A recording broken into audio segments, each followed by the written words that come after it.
বৌদ্ধ সাহিত্যে করুণা কেবল একটি অনুভূতি নয়, এটি এক গভীর দর্শন ও সাধনার মূল ভিত্তি।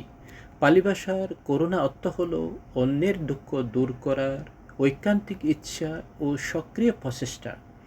এটি সাধারণ দয়া থেকে ভিন্ন, কারণ করুণা নিষ্ক্রিয় সহানুভূতিতে সীমাবদ্ধ থাকে না।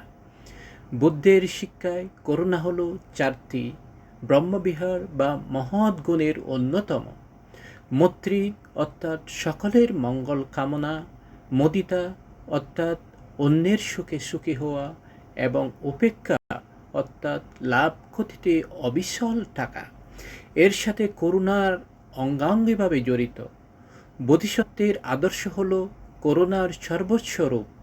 তিনি নিজের নির্বাণ লাভ বিলম্বিত করেন জগতের সকল প্রাণীকে দুঃখ থেকে মুক্তি দেওয়ার জন্য।